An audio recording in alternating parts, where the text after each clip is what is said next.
평화방송 시청자 여러분, 그리고 변함없이 이 자리를 찾아주시는 방청객 여러분, 진심으로 감사드립니다. 저희들이 함께 달려온 지 벌써 5달이 지나서 이제 마지막 한 달을 놔두고 있습니다. 제가 기회가 되어서 다른 방송에도 나가보는 기회가 있지만 평화방송에 오면 이제 고향에 돌아온 것 같아요. 여러분들께서도 그 낯선 제 얼굴이 이제 많이 친숙해지셨을 것이다 라고 생각을 하고요. 오랫동안 기다리셨던 토마스 아퀴나스에 대한 강의, 2번의 강의를 통해서 끝났기 때문에 많은 아쉬움을 느끼시는 분들도 계실 것 같습니다. 그렇지만 워낙 중요한 내용들이 많았고 이제 서서히 정리할 시간이 되었기 때문에 다른 기회를 기약하면서 토마스 아퀴나스에 대한 이야기는 지난주로 마치도록 하겠고요. 이성적인 부분을 많이 키웠기 때문에 오늘은 조금 감성, 시각과 우리들의 마음을 촉촉하게 적실 수 있는 주제를 한번 마련해 보았습니다. 제가 여러 번 강의를 하면서 여행하거나 성지순례 가셨을 때 체험했던 것들을 이해할 수 있는 어떤 그런 기회를 말씀을 드렸었는데요. 이번에는 아주 구체적으로 많은 곳에서 만나게 되는 유럽의 대성당들을 이해할 수 있는 중요한 정보를 1시간 동안 담아 보았습니다. 주제를 함께 봐주시면요. 이러한 제목을 한번 뽑았는데 돌로 만들어진 천상 예루살렘. 사실은 천상 예루살렘은 어떠한 상징성을 지니고 있는 것인데 그것을 체험할 수 있도록 만들어진 우리들의 건축 양식이 있습니다. 그것이 무엇을 가르치는지는 바로 여러분들께서 오늘 강의를 들으시면서 아실 수 있을 것 같고요. 교회에 대한 건축 양식에 대한 일반적인 얘기부터 함께 여러분들과 시작해 볼까 합니다. 중세 건축의 발전 단계를 보면 1단계에서는 바실리카 양식이라고 하는 것이 주로 사용되었습니다. 고대 로마에서 재판이나 공공 집회 장소로 쓰이던 직사각형의 큰 건물들에서 그것이 바로 교회로 전환되었다는 것이었고, 오늘의 2가지 주제는 이 이후에 이루어진 로마네스크 양식과 고딕 양식에 대한 소개를 드려보도록 하겠습니다. 바실리카 양식은 간단합니다. 아주 커다랗게 되어 있는 공회당과 같은 곳에 목적 건물로 아주 높게 올렸고요. 그렇기 때문에 공회당 안을 갖다가 크다란 장식 없이 그 안에서 미사를 전례를 집장할 수 있는 그러한 구조로 되어 있었습니다. 목적 건물이고 대부분 대체되었기 때문에 남아있지 않지만 독일에 가시게 되면 트리어 같은 곳에는 바로 이러한 양식의 바실리카 양식이 그대로 남아있는 건축들을 바라보실 수 있습니다. 저희들 이러한 시기 중에서 더욱 흥미로운 것은 바로 로마네스크 양식이라고 하는 것입니다. 로마네스크라고 하는 말은 로마 건축에서 비롯되었다는 말로부터 나온 것인데 마구 이제 유럽 문화가 발전해 나가기 시작하는 그런 시기의 10세기 후반부터 12세기 전역에 걸쳐서 발전한 것들입니다. 그 바실리카 양식이 바로 목조 건물을 이용했다면 이제 전쟁에 의해서 종종 불타버리면 사라져버렸어요.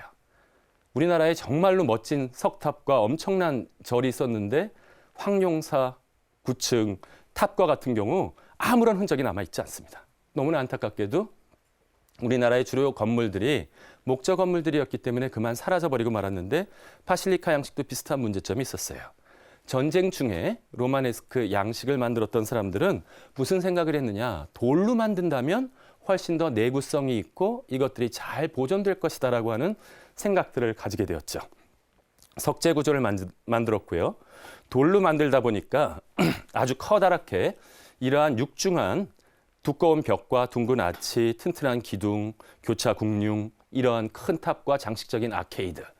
말씀만 드리면은 잘 모를 것 같아서 제가 한번 그림을 보면서 말씀드려보도록 하겠습니다. 한번 느낌을 보시면 어느 곳에 지나가다가 이러한 육중한 성체일까 교회일까 헷갈리는 성당이 있다면 이것은 로마네스크 성당일 가능성이 매우 높습니다. 먼저 들어가시면서 창문의 모양들을 살펴봐 주시면 그것에 대한 힌트를 많이 얻을 수 있는데요. 로마네스크의 양식들을 들어가 보게 되면 두 기둥 사이를 반원형의 그러한 궁융으로 이것이 이루어져 있다고 이것이 반복적으로 이루어진다라고 한다면 이것이 바로 로마네스크적인 특징이다라고 말씀드릴 수 있습니다. 저 옆에 제일 오른쪽에 사진을 한번 봐주시면 빛이 쫙 들어오면서 희미한 빛이 그 반원형 창문을 통해서 들어오면서 벽을 따뜻하게 달구어 주게 됩니다. 그러면 그 빛에 의해서 마치 돌로 된 석재가 살아나는 것과 같은 느낌, 은은하고 육중한 느낌을 느끼실 수 있다면 이것이 바로 로마네스크 양식적인 특징이다라고 말씀드릴 수 있고요. 전체적인 구조를 바라보시게 된다면 그 내부에는 저거를 설명드리기 위해서 사진을 하나 담아봤는데요. 일정하게 정사각형의 모습이 여러 개가 배열되어 있는 일정한 길이로 배열되어 있는 이걸 베이 시스템이라고 얘기하는데 그러한 구조들로 이루어져 있으면 이것이 로마네스크 양식이다라고 얘기할 수 있는 그러한 형식들을 그 안에 가지고 있습니다. 세부적인 구조 잘 모르셔도 됩니다. 전체적인 느낌을 한번 받아보시면 대표적인 로마네스크 성당들을 보시면 느낌이 드실 거예요. 반원형의 구조, 육중한 기둥들, 그 다음에 그것이 지속적으로 이루어져 있는 것들, 안에 들어갔을 때 차분하면서도 무엇인가가 거룩한 느낌이 드는 바로 그러한 영국의 더램 성당의 내부 구조이고요. 유명한 피사의 사탑 옆에 있는 이러한 피사 대성당 같은 경우도 로마네스크 양식들의 반원형 구조가 잘 나타나 있는 성당입니다. 대표적인 것은 독일 마인츠, 프랑크푸르트 옆에 있는 대성당인데요. 이것도 얼핏 바라보면 마치 성체와 같이 보입니다. 거대한 성체와 같이 바라보이는 이러한 교회에 대한 모습들이 로마네스크 양식의 특징이다라고 얘기할 수 있고요. 매우 아름다운 로마네스크 성당이었는데 프랑스 노트르담 라그랑 성당과 같은 경우도 규모 면에서는 다른 대성당보다 작지만 안에서 매우 아름다운 로마네스크 양식들의 특징들이 나타나 있습니다. 저한테 더 흥미로운 것은 예술적인 구조는 다른 교수님들이나 여러분들께 자세하게 들을 수 있는 기회가 있을 것 같고요. 제가 말씀드리고자 하는 것은 이 교회 건축물에 상당히 많은 의미와 상징성이 그 안에 포함되어 있더라라고 하는 것이었습니다. 로마네스크가 막 이제 시작되면서 그랬을 때에는 조금 다른 교회상을 가지고 있었습니다. 무슨 교회상을 가지고 있었냐면 전투적인 교회입니다. 에클레시아 밀리탄스. 무엇인가 거대한 암흑의 세력들, 교회를 위협하는 세력들, 다가오는 전쟁 세력과 같은 것들로부터 이 지상에서 하나님의 복음의 말씀을 잘 지키면서 언제까지? 최후 심판날까지 끊임없이 싸워가는 것. 이곳에서 소위 삼구, 세속, 마귀 이런 것들과 싸우면서 하는 그러한 교회의 모습들을 잘 표현하기 위해서 잘 지키고 싸우려면 어떻게 돼요?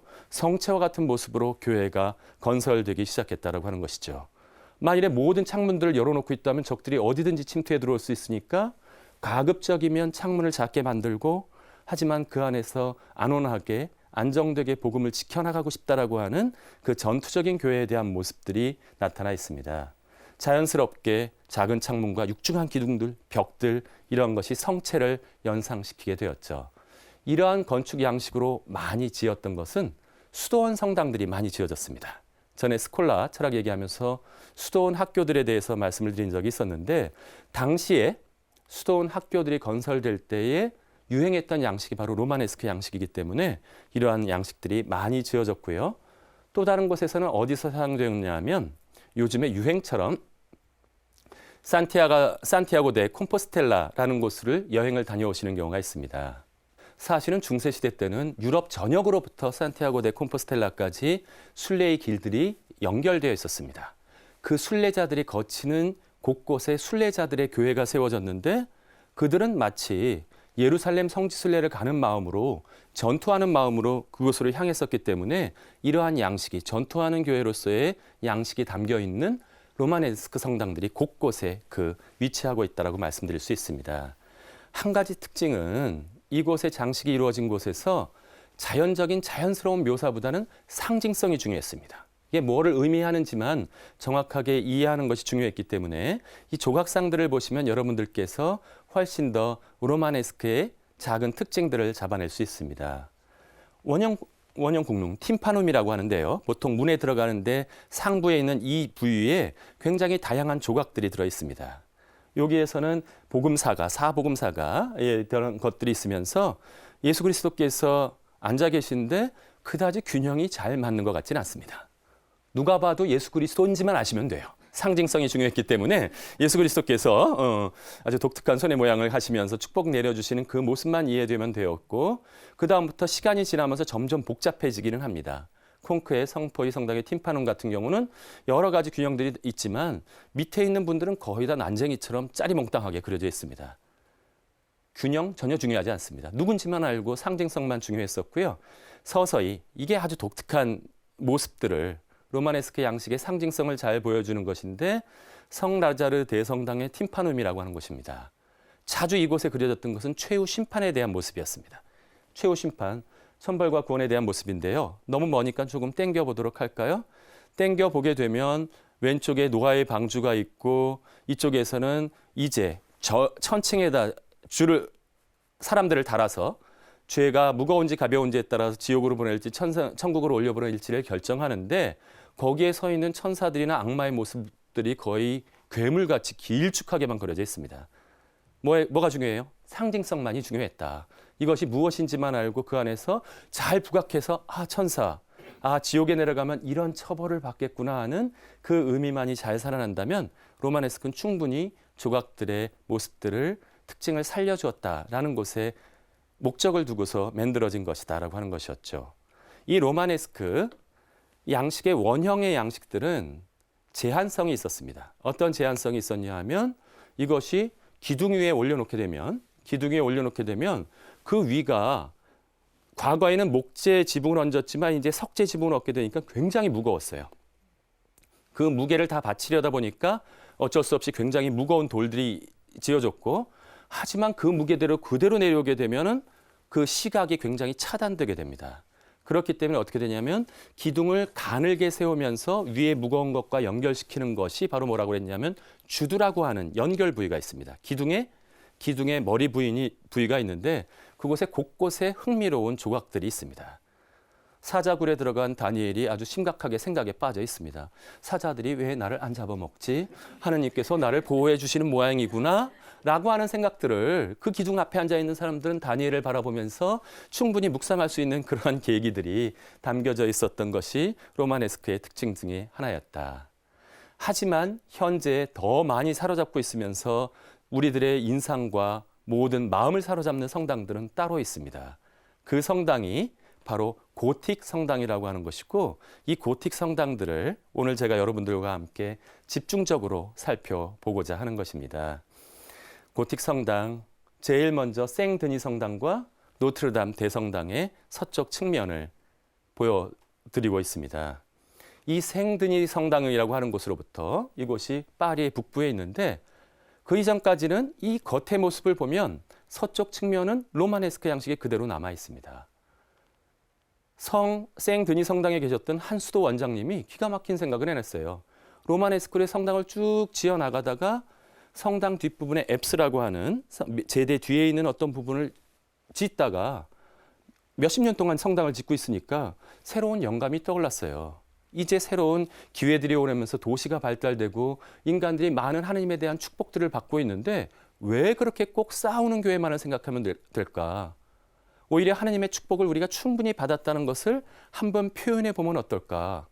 그래서 성체처럼 둘러싸고 있었던 그 성벽들을 헐어내버리기 시작했습니다. 두꺼운 성벽처럼 생긴 교회의 벽들을 허물어내고 시작하고 거기에다가 무엇을 내었냐 하면 가능한 한 커다랗게 창문을 집어넣은 것이었어요. 창문을 집어넣기 위해서 만들어내기 시작하면서 처음으로 무슨 생각을 해내게 되었느냐. 빛이라는 것에 대한 특별한 의미를 부과하게 됩니다. 나는 하느님께서 자신을 빛과 비유한 것들이 있으셨는데 하느님 자신 그리스도를 빛이라고 생각한다면 그리스도의 계시가 우리들에게 다가오는 모습을 좀 더 멋지게 표현할 수 있는 건축 양식들이 있지 않을까. 한 수도 원장님의 머리로부터 그 발상이 나타나서 처음으로 생드니 성당에다가 이것을 적용하게 되었습니다. 사람들이 와보고 깜짝 놀랐어요. 이 성당에 들어와 보니까 그 뒷부분이 더 이상 어두컴컴하고 차분하기는 하지만 뭐 이런 것이 아니라 그 성당 가득하게 채워 들어오는 빛을 바라보고 이것이야말로 놀라운 새로운 혁신이라는 생각을 하고 그것이 엄청난 속도로 유럽으로 번져나가게 됩니다. 이것이 고틱 성당의 유래였는데 약 50년이 지나지 않아서 모든 건축 양식들의 로마네스크 양식을 밀어내고 고틱 양식이 전체적인 양식들을 잡게 되었던 것이죠. 고틱이라는 말은 사실은 맨 처음에 좋은 뜻으로 사용한 것은 아니었습니다. 무엇이었냐면 로마네스크는 그래도 로만적인, 로마와 비슷한 옛날에 그 멋진 고대의 모습과 비슷한 면이 있다는 뜻으로 좀 칭찬하는 뜻으로 썼다면 고틱은 뭐야? 이상해. 이거 뭐 이래. 이런 뜻으로 쓴 것이었어요. 맨 처음에는. 굉장히 기괴하고 그렇기 때문에 사실은 르네상스 비평가들이 뭔가 전혀 맞지 않느니라고 하는 것과 같은 비웃는 의미로 사용되었는데 사실은 이것이 가장 많은 유네스코 문화유산을 만들어내는 서구 교회 건축의 대표적인 모습으로 자리 잡게 되었다라고 하는 것이었죠. 로마네스크에는 어떠한 특징을 지니고 있었다? 수도원 교회, 순례자들의 교회, 또한 제국의 교회 이런 것들을 중점적으로 바라보았다면 고틱 성당을 사로잡은 것은 도시에 세워진 주교자 성당들이었습니다. 이제 고틱이 세워지기 시작하는 12세기부터 도시가 엄청나게 발달하게 됩니다. 우리가 배웠던 스콜라 철학의 발달 시기, 아벨라르두스 등이 활동했던 시기와 정확하게 일치하는데요. 이 바로 스콜라 철학이 최고의 정성기에 도달했을 때 고딕 건축도 최고의 전성기에 도달하게 된다라는 생각들을 여러분들이 가지시면 되겠습니다. 시작한 것은 아까 생드니 성당, 파리와 파리 인근, 일드 프랑스라고 하는 지역부터 시작되었는데 이곳의 지역에서 파리를 방문했던 그 많은 대학생들과 사람들은 이 건축에 매료되었고 금방 유럽 전체로 퍼져나가 버렸어요. 영국, 독일, 베네룩스 삼국, 중부 유럽, 심지어는 로마네스크의 전통에 자부심을 지니고 있었던 스페인과 이탈리아까지 무슨 양식이? 고딕 양식이 모두 다 사로잡게 되었다라고 말씀드릴 수 있는 것이었죠. 이제 경쟁적으로 도시를 짓기 시작합니다. 맨 처음에 고딕 양식을 지었을 땐 22m 정도밖에 되지 않았어요. 천장 전체의 높이가. 하지만 나중에는 55m, 거의 200배를 높일 정도로 이러는 거예요. A라는 도시에서 어느 도시에서 22m에서 25m까지 기술 혁신을 통해서 올렸다. 그러면 그 다음 도시에는 내거는 거예요. 30m짜리 짓는 건축가를 저희가 모십니다. 신기한 것은 그때 정확한 역학 계산과 그게 없이 건축가들의 경험과 체험만을 가지고 이것을 짓기 시작하는 거예요. 30m짜리 지었죠? 그럼 더 큰 도시에서는 우리는 40m 이러고 나오는 거예요. 끝까지 올라가서 이거는 성당의 지붕 높이만 얘기하는 것입니다. 탑은 제껴놓고 탑은 점점 높게 올라가기 시작하는 것인데 이러한 경쟁적으로 도시들의 문화적이고 경제적인 자부심이 온통 다 어디에 몰려들었다? 주교자 대성당에 대한 자부심으로 몰려 들어가기 시작했다. 한번 보시면 좋을 것 같아요. 일단 살펴보자면 이 종교적으로는 더 이상 가지고 있는 것을 지키자는 것이 아니라 한편으로 하느님의 계시로부터 우리가 사랑을 받았다면 전에 신플라톤주의 기억나세요? 하느님부터 발출이 되어 온 것이 우리가 되돌려드리고 싶은 마음 같은 것이 표현되어 있는데 초월적인 것, 하느님께로 올라가겠다는 열망 같은 것이 그 안에 표현되어 있습니다. 나중에 그림을 보시면 알겠지만 고틱 건축에는 기가 막히게 수평적인 차원과 함께 수직적인 차원이 그 안에 잘 표현되어 있는데 그 초월적인 열망을 가장 잘 표현하는 것이 있습니다. 우리 두 번째 손가락, 플라톤의 손가락 한번 같이 해볼까요? 이 플라톤의 손가락이 하늘 가리키고 있었죠. 하늘 가리키고 있었는데 고틱 건축 안에도 하늘을 가리키는 손가락이 있습니다. 그게 무엇이었다? 탑들이었어요. 탑들이 바로 올라가면서 너희들의 마음을, 이곳에 들어오는 모든 사람들은 너희들의 마음을 어느 쪽으로 올려놓아라? 바로 하느님 나라, 신의 나라에 대해서 그것을 밝히는 방향, 기도의 방향, 마음의 방향과 같은 것들이 쭉 올라가게 되어 있다. 제가 공부했던 프라이부르크 대성당은 탑의 끝을 갖다가 막아놓지 않고 이렇게 구멍을 숭숭숭숭 뚫어 놓았어요. 돌을 가지고 그걸 만들기가 힘듦에도 불구하고 무엇을 나타낸다? 하늘을 향한 열린 마음을 상징화한 그런 것들을 통해서 이제 신앙의 시대가 다가온 겁니다. 신앙들이 교회 건축들 안에서 표현되었고요. 한 가지는 군사적으로 십자군 전쟁, 제가 설명드렸던 것이 실패했습니다. 실패했지만 그것을 통해서 얻은 것도 많았어요. 굉장히 많은 아랍의 그 발달된 문화들이 전쟁터에서 접촉하면서 이것이 몰려 들어오기 시작했고 고딕 양식의 특징들을 보통 여러분들 여행 서적 같은 거 보면 이런 단어들로 막 도배가 되어 있습니다. 근데 무슨 뜻인지 알 수가 없어요. 한번 소외감을 느끼시도록 제가 한번 읽어드릴게요. 첨두 아치, 포인티드 아치, 늑제 국융, 리브 볼트, 플라잉 버트리스, 공중 부벽 뭐 이런 얘기들이 잘잘잘잘 나와 있는데 이런 것들을 아무리 말로 설명을 드려도 백문이 불여일견. 오늘은 한번 보자라는 말씀을 드리는 것인데요. 그래서 제가 여러분들과 함께 그 스테인드 글라스를 포함한 고딕 양식의 특징들을 한번 보여드리도록 하겠습니다. 일단 공식적인 특징은 고딕 건축에는 균형미가 너무 잘 맞아 있습니다. 그 아리스토텔레스적인 중용을 갖다가 잘 건축 양식에다 집어넣은 것인데 수직성뿐만이 아니라 적정한 수평성의 길이가 있어서 통일이 강조되어 있고요. 상승감과 신비감 같은 것을 그 안에 들어가면 충분히 공간의 무게뿐만이 아니라 로마네스크처럼 로마네스크 성당에 들어가면 뭔가 굉장히 중압감으로 내가 거룩하지만 눌리는 느낌이 들어간다면 고딕 양축에서는 거의 당당하게 인간으로서 하느님께 나아갈 수 있는 그런 마음들이 표현되어 있다. 이 정도면 궁금하실 것 같아요. 도대체 어떻게 생긴 건데 고딕 건축의 양식이라고 얘기하는가. 외형적인 양식은 전체적으로 이런 비슷한 모양으로 되어 있습니다. 많은 경우는 십자 양식으로 바실리카처럼 그냥 편편히 되어 있는 것이 아니라 성당 건축 자체를 십자 모양으로 만들었어요. 주된 랑과 함께 트란셉트라고 하는 이 교차하는 교차랑이 있어서 성당 전체가 십자 모양으로 되어 있고요.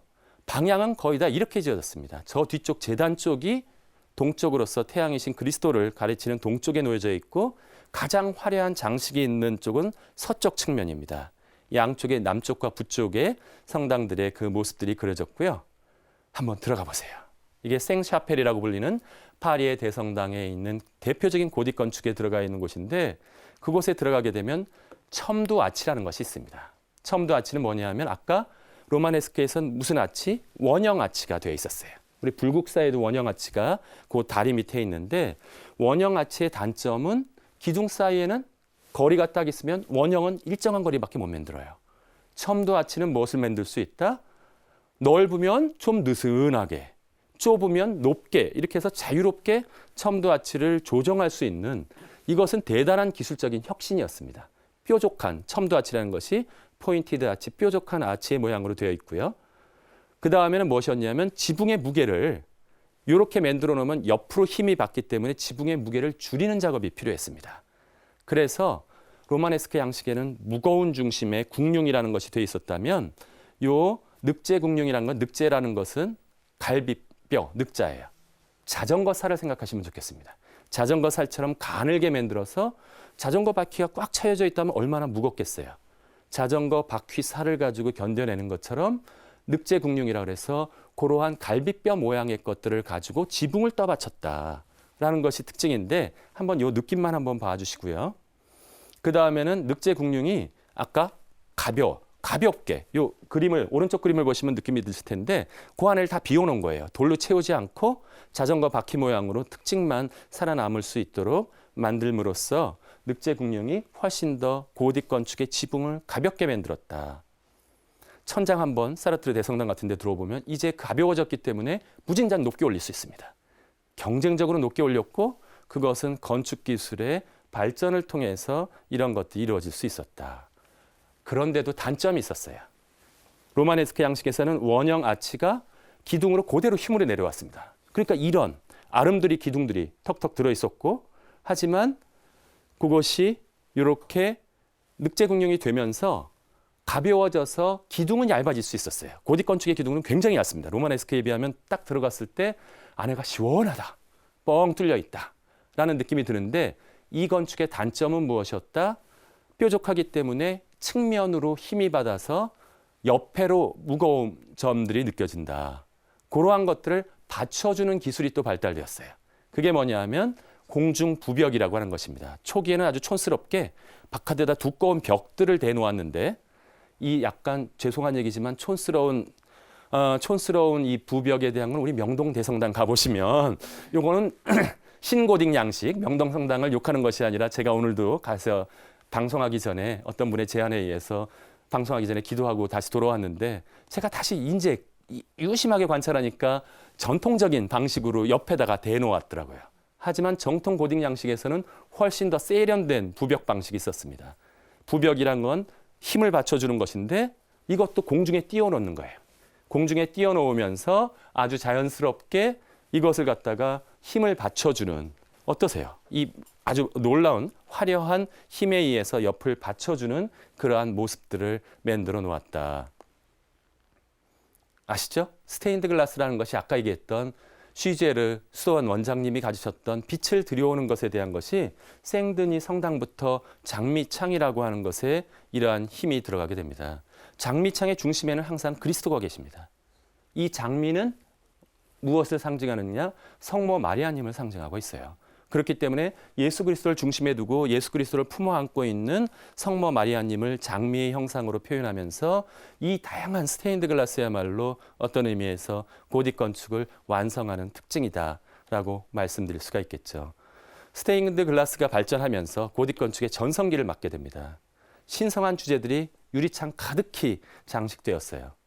로마네스크는 벽이 두꺼웠기 때문에 프레스코화를 그림을 그려서, 프레스코화가 뭔지 아시죠? 회칠하고 나서 빠른 식으로 그려서 하는 것이 있었다면 이제 고딕 건축에서는 그런 두꺼운 벽을 다 드러냈습니다. 만들 수 있는 만큼 모든 것을 무엇으로 채웠어요? 유리창으로 채웠어요. 그 다음에 그 유리창에다가 스테인드 글라스들을 집어넣게 되었다. 이것이 절묘하게 조화되면서 빛을 통해서 하나님께 들어오는 예술이 고딕 건축 안에서 완성되게 되었다. 그다음 나머지 고딕 건축의 특징 중에 하나는 조각상들이 정말 수백 개가 성당에 붙어 있게 됩니다. 초기의 조각상은 좀 투박했어요. 투박했었지만 그리고 아까 로마네스크 양식의 조각들은 어땠어요? 예수님인 줄만 알면 되었어요.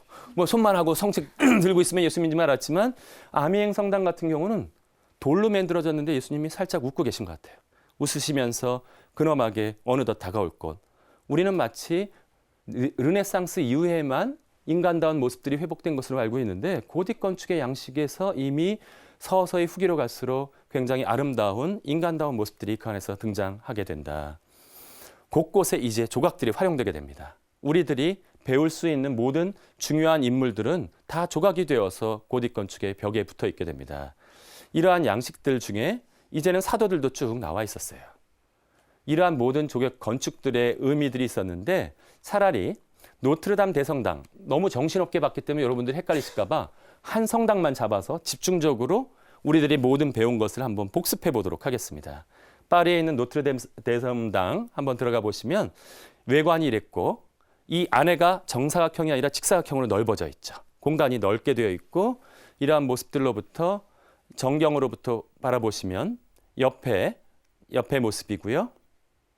이게 공중부벽입니다. 아까 플라잉 버트리스라고 해서 바깥에 기술적인 기능을 하고 있는 것인데 마치 예술품처럼 아름답게 되어 있고요. 좀 더 가까이 가보시게 되면 공중부벽 자체 하나하나가 예술품으로 가득 차 있게 되어 있다. 특징적인 것이 있습니다. 물바지들이 되어 있는데 물바지도 다 장식이 되었어요. 종종 이곳에다가는 악마의 모양, 어떤 사람들 같으면은 주교님한테 월급 못 받은 조각상들은 엉덩이를 까서 거기다 집어넣기도 하고 꽤 아주 웃기지 않게 프라이부르크 대성당에도 하나 있는데 종종 뭐 약간 익살스러운 부분들을 갖다 집어넣는 물바지 같은 것들을 통해서 다 표현되어 있고요.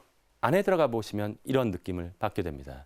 제가 충고를 드릴 것은 이러한 고딕 성당 들어갈 때 비 오는 날은 들어가지 마세요.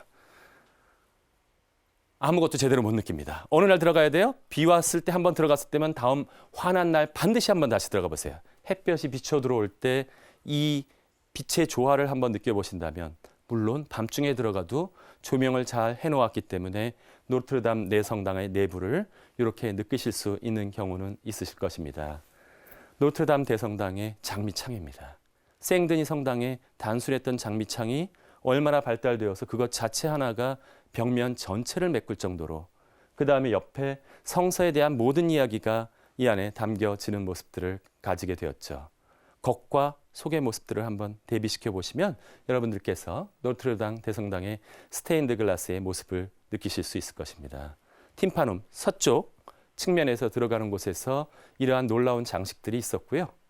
이제는 로마네스크 양식에서의 천벌이 무엇으로 바뀌게 되었다? 구원이 강조가 되게 됩니다.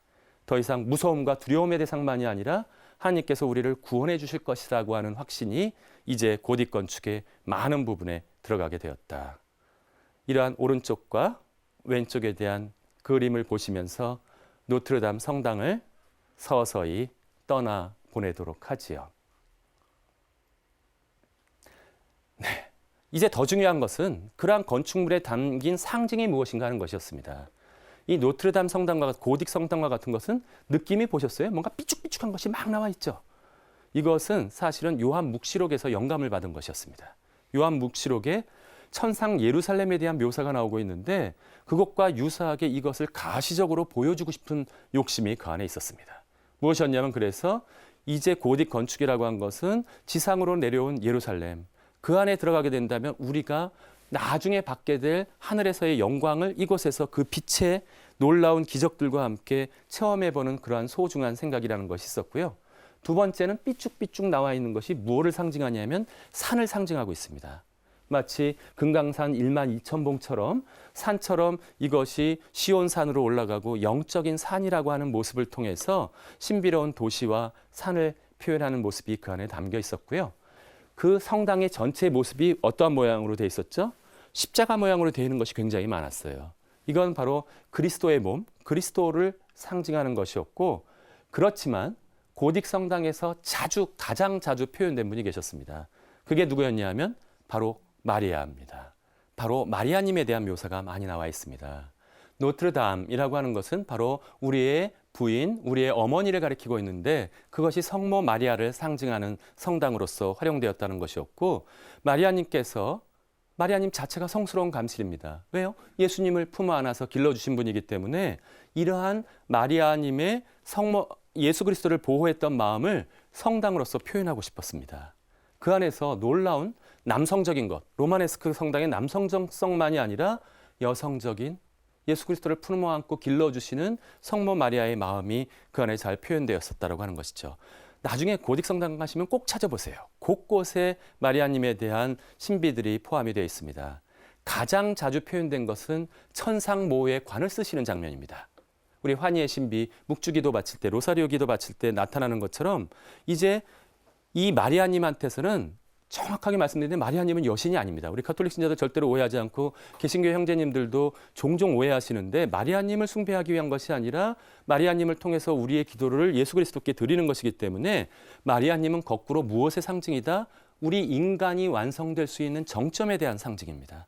마리아님께서 어디까지 올라가실 수 있는지 그 신실함, 하느님의 뜻이 이루어지소서라는 고백을 통해서 최고까지 올라가신 모습이 우리들의 상징적인 모습으로 어디에 표현되어 있다?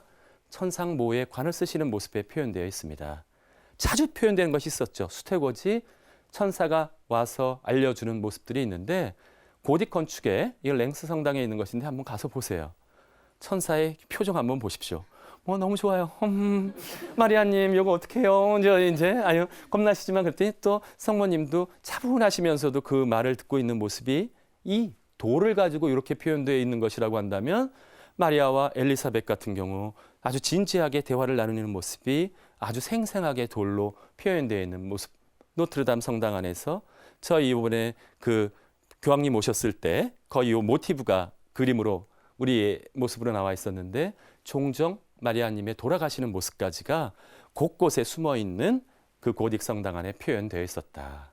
두 번째 특징 중에 하나는 그 고틱 성당 안에 굉장히 다양한 자연에 대한 이야기들이 많이 표현되어 있습니다. 동물이라든지 식물이라든지 과거 우상 숭배라고 해서 피했었는데 이제는 더 이상 그것을 신적으로 숭배하지 않는다는 사실은 너무나 분명해졌어요. 그렇기 때문에 이제는 동물이라든지 식물들이라든지 표현이 된다면 이것은 신적인 것으로 숭배하기 위해서가 아니라 피조물들이에요. 그 모든 피조물들이 고딕 성당이라는 방주에 담겨서 하나님께 구원으로 올라가는 천벌이 아니라 구원을 받는 대상으로서 함께 표현되었기 때문에 마치 아마 조각가들은 짜릿짜릿했을 거예요. 하나님의 창조 사업을 내가 도와드리는 거야 하면서 그 사람들이 와서 이곳에서 배울 수 있는 것들. 그러나 고딕 성당의 건축들의 의미는 교육적인 의미가 굉장히 강했습니다. 왜냐하면 문맹률이 굉장히 높다라고 얘기했었잖아요. 성경 공부를 아무리 여러분들은 다 성경 공부, 우리나라는 문자 해독률이 90몇 %를 넘기 때문에 다 읽지만 그때 당시에는 많은 지역에서 문자 해독률이 10%를 넘지 않았습니다. 그래도 기도하고 배워야 되잖아요. 무엇이 그러한 역할을 했다? 고딕 건축에 또는 로마네스크 건축에 나와 있었던 조각상들이 하나하나가 살아있는 성서에 대한 역할을 했다. 거기에다가 성서뿐만이 아니라 도덕적인 가르침도 다 조각으로 표현했다. 이러면 이제 우리 공부하셨던 분들 기억나실 거예요. 사르트르 대성당 안에서 인문학의 상징들도 이 안에 들어 있었습니다. 또 나오죠? 마리아의 승천. 마리아님이 중심으로 나와 있지만 그 마리아의 예수님의 모습을 예수님과 마리아의 모습, 성모자상 옆에는 살펴보다 보면 무엇이 표현되어 있다? 인문학의 상징들도 그 안에 들어 있었습니다. 이 얘기는 한번 말씀드렸었는데 아실 거예요. 음악학, 문법학, 산술학과 같은 공부하는 것까지도 이제는 제도적이고 공부하는 내용들, 우리가 배운 모든 스콜라 철학이 어디에 다 들어있어요? 고딕 성장에 다 들어있다. 이제 가서 찾아보셔야 되겠죠? 이제 찾아보시면서 저거 우리가 공부했던 내용들 쫙 찾아보실 수 있는 아주 흥미로운 내용들이 고딕 성당의 무궁무진한 어떠한 것 안에 들어있다. 정리 한번 같이 해볼까요? 이제 로마네스크와 고딕의 차이점이 있습니다. 로마네스크는 일단 수평적인 특징이 강조되었습니다. 순례하고 투쟁하는 교회였고 그래서 아주 장중함이 나타나고 있었다면 고딕 건축에는 수평성도 들어있지만 더 강조된 것은 수직성이었어요. 인간의 신앙심을 들어높이자. 하늘 높이 치솟아 올리자. 로마네스크는 일단 둥근 아치. 하지만 고딕은 첨도 아치. 로마네스크는 둥근 아치가 무거웠기 때문에 두꺼운 기둥과 큰 기둥이 되어 있었다면 그 다음에 원통형 국융으로 되어 있었다면 이쪽에서는 부벽을 통해서 첨도 아치와 함께 부벽 가볍게 했었기 때문에 늑골형 갈비뼈 모양으로 여러 가지 새로운 국융들이 나오게 되었다. 로마네스크 들어가면 어때요? 어둡고 엄숙하고 하지만 스테인드 글라스를 통해서 고딕 건축은 꽤나 밝은 빛의 마술들을 체험할 수 있다. 내부 장식은 프레스코화로 그려져 있었고요. 이러한 내부 장식들이 단순하고 엄격하다면 고틱은 훨씬 더 화려했다라는 모습. 다시 한번 비교해보죠. 로마네스크 양식들, 원형 아치, 이제는 그 장미창과 아주 높게 솟아있는 첨탑을 통해서 신앙심을 고양하는 모습. 이 화면이 로마네스크가 너무 환하게 나와 있지만 이것은 조명을 통해서 하는 것입니다. 자연광에 의해서는 엄숙하고 장중한 느낌, 공간의 무게를 느낄 수 있다면 고틱은 높이 올라가는 그러한 채광들의 모습을 보일 수 있었고요. 로마네스크는 뭐가 중요했어요? 상징성. 이해만 했으면 됐어요. 균형, 미, 아름다움 다 필요 없습니다. 고딕의 나움부르크 성당에 있는 우타상과 그의 남편의 모습인데요. 이런 것들 보면 마치 채색까지 되어 있을 때면 살아있는 인간의 조각상이 표현되어 있는 것과 같은 사실성이 그 안에 표현되었다. 차이점은 당시 문화적인 배경이 안에 다 들어있었어요. 수도원과 그 안에서 폐쇄적인 경제, 아주 차가운 귀족 계급이 이러한 것들이 로마네스크에 표현되어 있다면 이 고틱에서는 자연스러움과 도시가 마구 발달하면서 사람이 뭔가 희망을 가지게 되는 그러한 시기들, 새로운 화폐 경제와 도시에 대한 모습들이 잘 그려져 있습니다. 우리들이 옛날에 공부했던 것을 응용해서 이것을 좀 더 잘 이해해 보자면요. 어떠한 모습이 들어있냐 하면 보편 실제론적인 성격이 로마네스크에 표현되어 있다면 온건 실제론적인 성격이 고틱에 표현되어 있습니다. 당황하셨어요? 망각의 강을 지나신 분들 제가 설명드릴게요. 너무 걱정하지 마세요. 우리가 언제 배웠었냐 하면 아벨라르두스라고 하는 사람들을 배울 때 이 여러 가지를 갖다가 교회에 대한 모습, 보편적인 교회가 우선된 것이냐, 개별 교회가 우선되는 것이냐 이런 생각과 같은 것들을 많이 이야기를 나눈 적이 있었습니다. 보편 실제론과 같은 경우에는 어떤 의미에서 보편적인 것들, 이 전체적인 전체 교회가 훨씬 더 소중하고 그러한 것이기 때문에 이러한 모습들을 함께 생각해 보면서 이것이 소중하다는 것을 강조했었다면 그것과 반대되는 것은 유명론이었어요. 온건실제론이 아니라 무엇이 강조되었냐면 개별교회, 우리 개체들이 소중하다. 이런 생각들이 많이 있었는데 이 두 가지가 마구 경쟁하고 있을 때 아벨라르두스가 제안한 것은 보편만도 아니고 개체만도 아니고 이 두 가지가 조합된, 쉽게 말하면 로마인에 있는 전체 교회들이 소중하지만 우리 각각의 한국에 있는 이 개별 교회도 소중해서 이 두 가지가 조화를 이루는 것이야말로 참된 교회의 모습이다라는 결론에 도달한 바가 있었습니다. 이 아벨라르두스가 주장했던 것이 유명론은 나중에 다음 2주 후에 중세 후기에야 등장하게 됩니다. 개체들이 근대에 가면서 개체들이 더 강조되기 때문에 아직까지 중세에 이러한 건축에는 반영되지 않았고요. 유명론적인 생각은 무슨 생각들이 주된 것으로서 이루어지게 되었다. 초기에는 보편교회가 중요했어요. 로마네스크 양식으로서. 그래서 이상적인 그리스도교적인 이상을 어떻게 하면 사람들한테 가르칠까? 이게 핵심이었어요. 이상적인 모습들을 기괴하게 그리면서 로마네스크 양식을 통해서 보편 실제론이 포함되었다면 고딕 양식에는 제가 신기한 것이 있습니다. 나중에 가서 보세요. 이 정식 고딕 양식에는 창문들의 스테인드 글라스가 얼핏 보면 다 외형적으로는 비슷해 보이는데 안에 문양이 다 다릅니다. 이게 무슨 얘기다?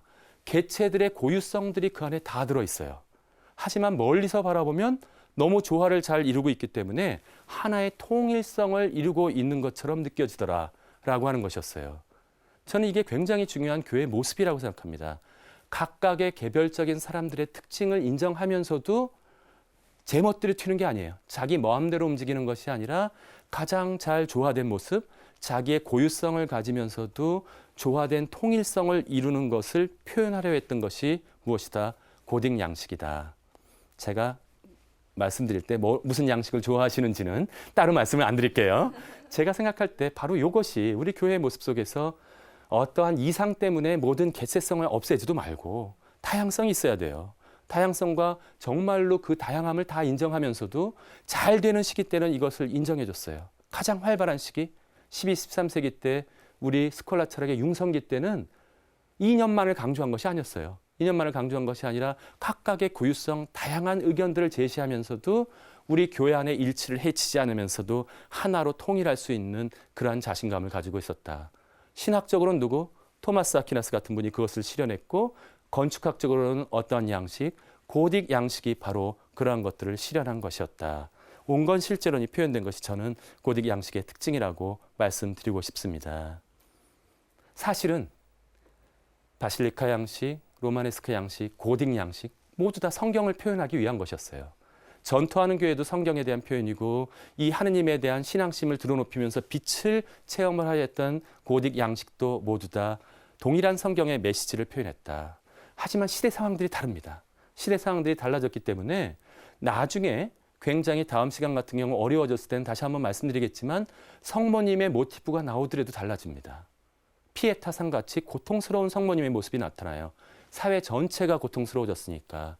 하지만 고딕 양식에서는 어떠한 성모님의 모습, 천상모의 관을 씌우신 모습, 성모님을 아기 예수님을 품어 안으신 그때 당시에 가지고 있었던 이념들이 시대 정신이 바로 건축 안에 표현되고 있다. 우리들 한번 우리 성당들의 건축도 한번 되돌이켜 볼 부분이 있습니다. 성당은 단순히 기능적으로 모이기만 하는 곳이 아니라 그곳에 들어갔을 때 함께 기도할 수 있는 곳들, 이러한 모습들이 잘 표현되었으면 좋겠다는 생각이 들고요. 토착화는 그래서 저는 뭐라고 생각하냐면 선택이 아닙니다. 토착화를 해도 좋고 안 되고 여기 여러분들이 가서 공부하거나 체험하시는 곳에는 좋지만 고딕 양식이나 로마네스크 양식들은 요즘의 현대 유럽인들한테는 더 이상 그것을 자신들한테 충분히 설명해 주지 못하는 양식입니다. 오히려 우리들은 가서 그 안에서 감동을 받는데 그들은 이미 다 지나간 양식처럼 느껴지더라라고 하는 것이었죠. 이제 새로운 시대에 맞게 또한 우리의 문화에 맞게 그러한 건축 양식과 같은 것을 표현하는 것들도 우리들한테 필요하다. 그런데 전 씁쓸한 것이 남아있어요. 그 아름다운 대성당에 들어갈 때 파리의 대성당은 텅 비어 있습니다. 우리와 같이 아름다운 이 장괴틀과 이런 것들이 우리들이 미사 앉아있는 그러한 정식의 나무 틀들도 없어요. 이동식 간이 의자들이 몇 줄만이 그곳에 남아있는 모습들을 바라보게 됩니다. 왜? 이제 더 이상 미사 집전이 그렇게 참여하지 않는 교회에 대한 모습들로 변해버렸어요.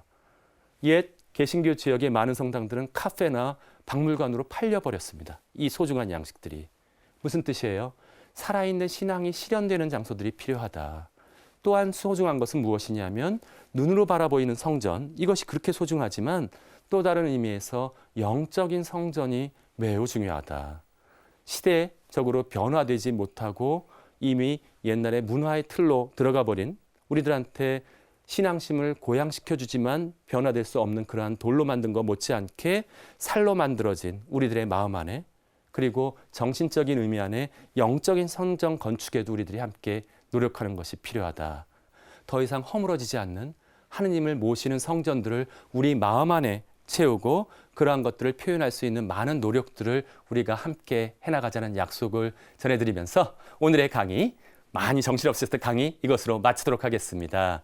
다음 시간에는 제가 정치와 교회 사이의 관계 요즘에 많이 논의가 되고 있기 때문에 한번 중세 전체를 거칠어서 정치와 교회가 어떤 관계를 맺고 있는지 정리해 드리도록 하겠습니다. 다음 주에 만나 뵙기를 기다리면서 오늘의 강의 이것으로 마치겠습니다. 감사합니다.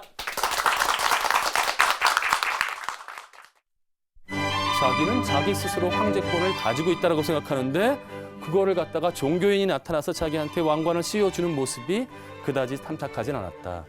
서서히 교황권과 황제권 사이에 긴장관계가 서서히 나타나기 시작했다. 교황령당 하나도 없잖아요. 로마 바티칸 시국이라고 하지만 이건 동사무소 정도 하나 들어갈 하나의 동 정도밖에의 땅을 차지하고 있지 못하지만 전 세계 사람들의 존경을 받고 있다. 이제 그런 느낌이 드실 거예요. 이렇게 잘 됐는데 왜 유럽 사회에서 그리스도교의 역할이 그렇게 축소되어 버렸을까? 그 비밀을 25강에서 풀어드리도록 하겠고요. 나머지 26강에서는 이제 총정리를 한번 해보도록 하겠습니다. 1500년을 달려온 것을 갖다가 총정리하는 시간을 가져보도록 할 테니까 이제까지 함께 달려와 주신 분 모든 분 감사드리고 끝까지 함께 해주시기를 강청드립니다. 감사합니다.